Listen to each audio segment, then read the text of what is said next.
Good morning everyone, welcome back to Cooking with Mary Jane.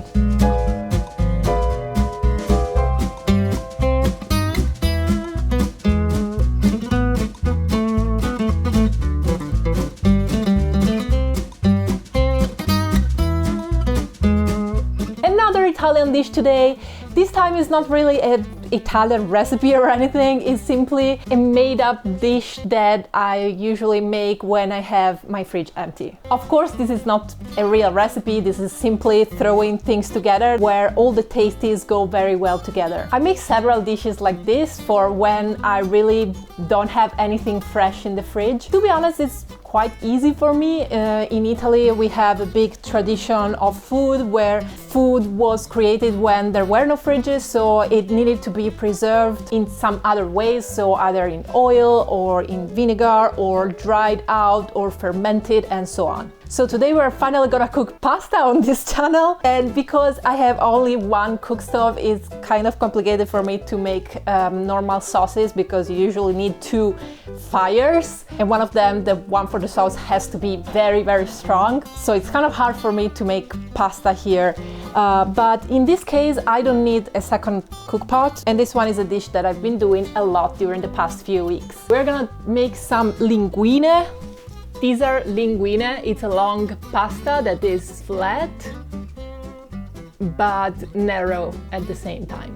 With dry tomatoes, breadcrumb, garlic, oregano, and I have some almonds. I'm gonna tell you later, because when I cook, I really just use the ingredients that I have around the kitchen. We're gonna start with boiling some water for the pasta, which I have back there in the kitchen, and by preparing the base for the sauce. So I'm gonna get 2 cloves of garlic, probably one will do in this case because it's a lot. Now let's peel the garlic. I cut it in half. And I'm simply gonna throw it in the pan with some olive oil. I don't like very strong pungent flavors. Also, I don't like to eat the garlic, so what I'm gonna do is simply to let the garlic release its flavor into the hot oil. While the oil heats up, we're gonna prepare our dried tomatoes. Prepare is a big word because we just need to cut them. It's such a simple dish, but I promise it's gonna be super tasty. So here I have some normal dried tomatoes, like they literally are just dried tomatoes. Normally when I live in Italy, I always keep in my kitchen cupboard a jar of dried tomatoes in olive oil. Here in the United States, I find it more difficult to find them. Like I just find them real, like the dried ones, simple ones. It's really the same. Okay, the garlic is starting to, sizzling. Remember that it's very easy to burn the garlic and it's very disgusting when it happens, so you really want to keep an eye on the pan when you are at this point. Also, we don't want to ruin the olive oil, so we don't want to heat it up too much. I'm gonna flip the garlic cloves as well. We want them to become blonde, not brown. Also, as you can see, I tilt the pan a little bit so that they are covered in oil and they don't just burn on one side and nothing on the other sides. Okay, when we get to this point, you see they are golden, we toss them away. Now we set aside the pan. If you are lucky enough to have a complete stove, you can do this operation while the pasta cooks, but I only have one cooktop, so I'm gonna set this aside now. If you see me being so picky and so attentive to small details like the garlic, it's because when you cook with only few ingredients, it's very important that they are decent quality and that you prepare them properly. So this is not my obsession, this is just necessary for the final result. All right, my usual pot with the lid. Here I have about 1 liter, 200 milliliters of hot water. I always use the boiler, the electrical boiler, if I have the chance, or even the traditional one, if I have one. And I suggest everyone to do the same because it's much more energy effective. I think so. If you don't have one, Of course, you're gonna use the pot directly, but remember to put the lid on, or if you don't have the lid, at least a plate on top or something like that. While I wait to the water to boil again, I'm gonna simply cut the tomatoes in pieces or small stripes, whatever you prefer. I use two. I think two are enough. These ones are very flavorful, very kind of savory. I have another type in the fridge that is only semi-dried, and if I were using those, I would use at least 3 of them. All right, the water is boiling. First of all, we put the salt. If you put the salt in the water before it boils, it will take longer to boil, which is energy efficiency. Again, we don't want that. So as soon as it boils, you put it. Also, you want to put the right quantity, which is more or less this. For 1 liter, I have a little bit more than 1 liter, so I'm gonna put maybe this. It also depends on the type of salt that you have. This is a very common type of salt in the United States, but it's very little flavorful, so I tend to put a little bit more. Be careful if you have a stronger salt, then you don't need to put as much. One very big mistake that I see abroad in making pasta is that people don't put enough salt in the water, so the pasta turns out to be quite horrible in the end, and they add salt on top. You don't want to sprinkle salt in the water because it needs a lot of salt, okay? In Italy, every Italian house has 2 jars with salt. One is for the fine salt. The other one is for the grosser salt. How do you call it? The bigger grains of salt. And that's the one that we use for pasta or for every time that we need to boil something in salty water. Another mistake that I see doing every time, guys, I hope you're gonna appreciate this and you're not gonna be annoyed by all these things that I say. I see people just grabbing pasta from the pack and throw it in the pot directly. We very often in Italy use a scale to measure the pasta on a daily basis. Not in every family it's like that, but in my family it surely was the case. A standard quantity in Italy is 80 grams, which is a very small plate of pasta, but that's just because we usually have a second course and a side dish or some cheese, something like that. If you plan on having just the pasta for the full meal and maybe some salad on the side, then you want to go for at least 100 grams, I would say. For men, 120. Since I am big, I usually go for 120. If you are extremely hungry, you go for 150. More than that is just a big exaggeration in my opinion. As for the type of pasta, well, for me it's very important. For every Italian for which the food is something valuable, it's very important the type of pasta because the quality changes quite a bit. But I'm not gonna tackle that today because I would talk for hours about this. So I'm just gonna tell you that for this time, well, perfect 120 grams. For this time, I'm using the Cecco that I bought here in the United States, of course. The Cecco is a brand that is very common in Italy. You find it in every supermarket. It's one of the higher quality but still commercial brands. Pretty decent pasta. Similar quality than the Cecco that you can find here in the United States, it's the Garofalo. I have a pack here, so I'm gonna show you. I also have a Trader Joe's pack of pasta that I think it's pretty good. I've never tried this specific one, but I can already tell by just looking at the pasta that it must be at least a decent quality. Now we throw the pasta. It's very important that the water is actually boiling, like truly boiling when you throw the pasta inside.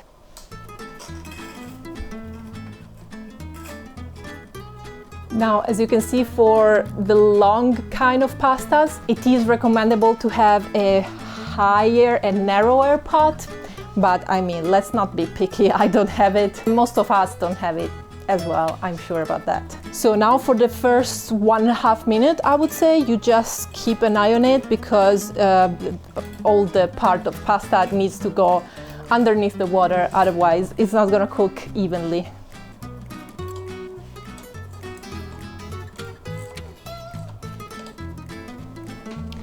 In the meantime, I'm gonna prepare some bread crumbles, because I almost finished the jar that I have with bread crumbles. I keep it always in my kitchen cupboard. It's such a useful ingredient to have for every emergency. Okay, remember to give it a stir to the pasta, especially when it's about 2 minutes inside, because that's when the starch of the pasta is starting to really release, and if the pieces of pasta just stay one on top of each other, the starch is gonna glue these pieces together. So that's why we are stirring it. All right. Many Italians will criticize me for putting the lid on. I don't care. For me, energy efficiency is a priority, and I've done literally scientific experiments to prove that the consistency, the quality, texture of the final pasta is not different. The result doesn't change. By the way, sorry for the chaos behind my back. As always, we kind of just moved here, so it's still a bit messy.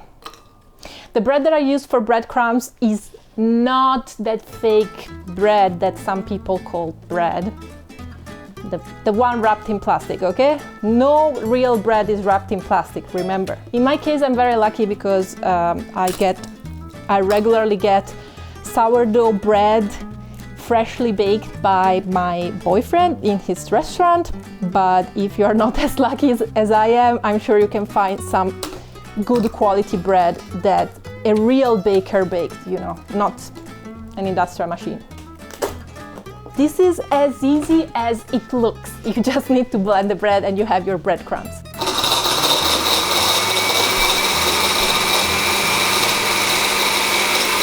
All right, now what you need to do is just put it in a jar and leave it in your kitchen cupboard for emergencies or anything else. Let's try the pasta now. This is 2/3 of the cooking time. It's always better to taste for the salt mainly. Also to get a sense to how much time remains.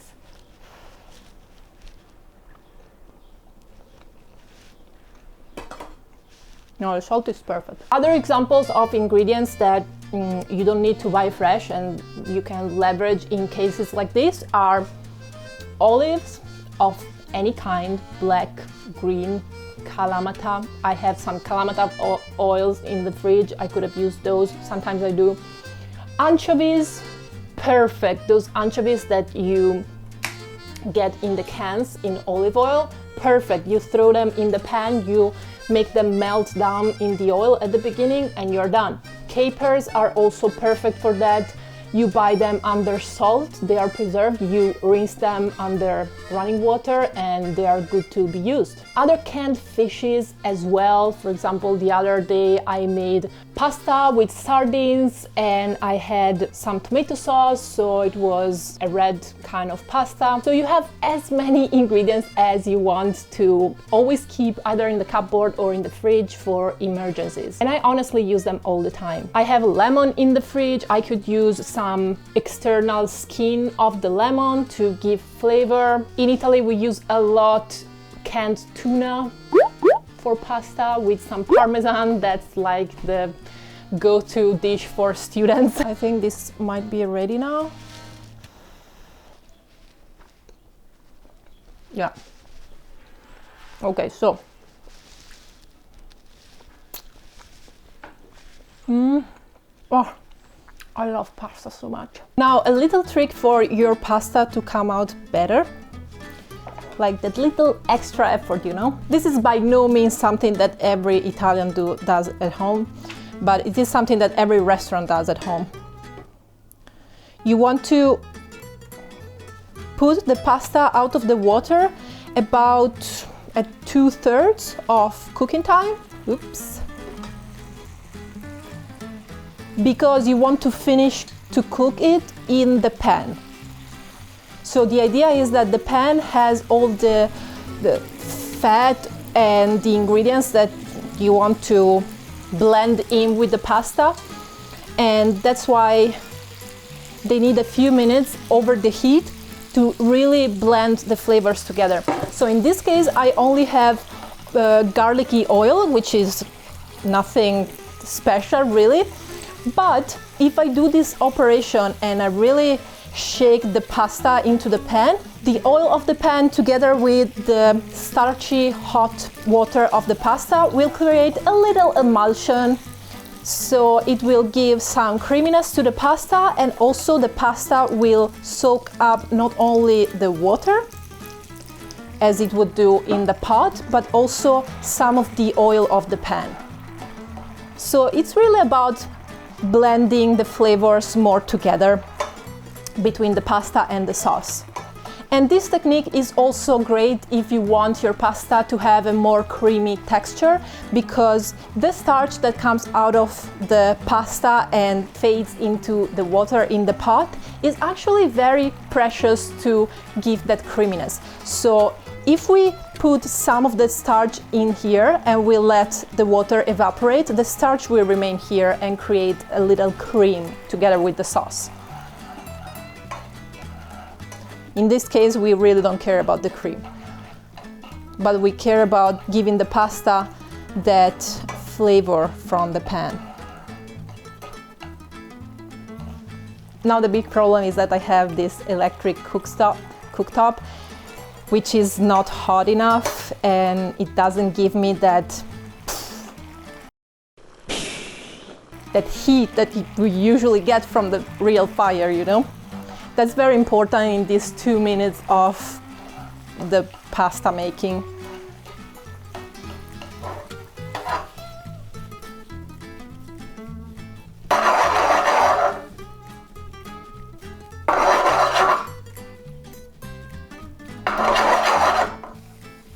Not sure if you can see that we still have some humidity in the pan, but it's not wet completely. So now this can go out. This smell of olive oil and garlic really reminds me of Italy. We need to add all the other ingredients now. So I have some oregano here. Oregano goes perfect with this type of flavors. The two main herbs that we use for pasta are oregano and basil usually, but with dried tomatoes it's better oregano, whereas with fresh tomato I would use basil rather. I have here some random, these were toasted almonds that I grounded for another recipe, and then I had some leftovers, so I'm gonna put it inside. Why not? I think it's a good complementary flavor.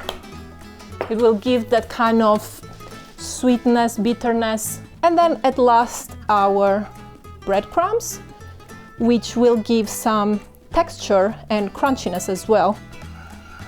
All right, let's mix it together.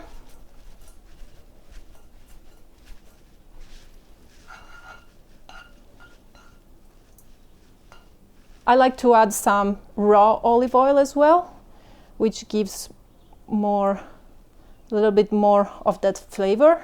Plate. I think it must be 1:30, so it's the perfect moment for lunch.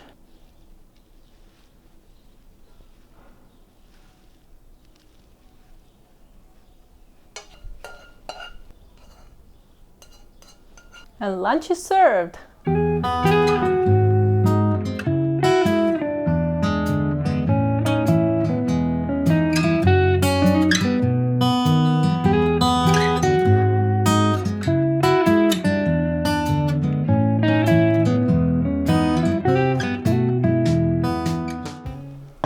Okay, it's finally time to eat. Let's try this. I get 1 piece of dried tomato for each bite.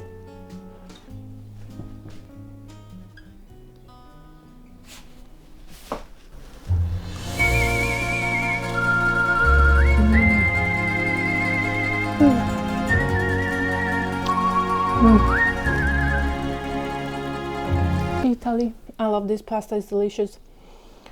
Oh, okay, since you got to the end of this video, I'm gonna share a little secret with you. I really don't make this pasta just when I don't have anything in the fridge, because I like it so much. I make it all the time. It's delicious. It's so simple and yet so tasty, and for me it really tastes like Italy, so now it also brings me back to my homeland somehow.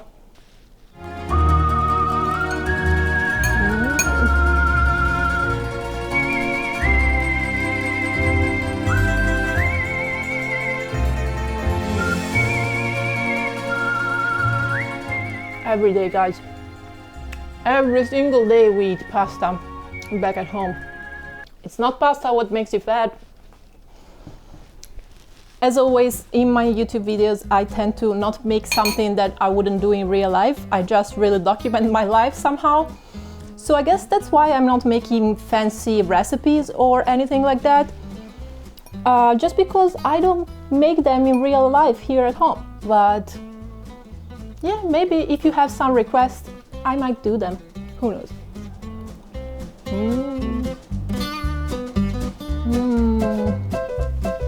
Bye bye.